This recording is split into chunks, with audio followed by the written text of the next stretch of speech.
ఆ ఒక్క కృప మిగలాలంటే అమ్మవారి పాదాలు గట్టిగా పట్టుకుంటే చాలు.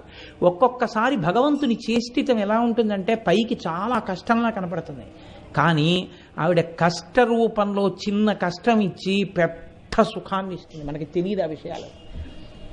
పరమాచార్య మాటల్లోనే చెప్పాలంటే, నేను ఎలాగో ఇవాళ పరమాచార్య ప్రసక్తి తెచ్చాను కాబట్టి ఆయన మాటల్లోనే చెప్పవలసి వస్తే మీకు ఒక మాట చెప్తాను. వెనకటికి ఉప్పు వ్యాపారం చేసేవాళ్ళు గాడిదల మీద ఉప్పు బస్తాలు వేసుకుని ఊళ్ళోకి తీసుకెళ్లి అమ్మేవారు.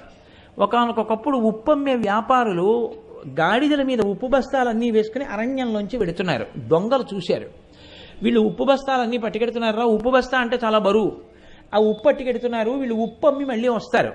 వచ్చినప్పుడు మనం ఈ ఉప్పు అమ్మిన డబ్బు పట్టుకొని వస్తారు కాబట్టి వీళ్ళని భయపెట్టి డబ్బు దోచుకోవచ్చు.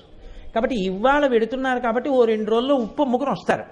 మనం ఇక్కడ హాయిగా మాట వేసి కూర్చుంటే సరిపోతుందని కూర్చున్నారు.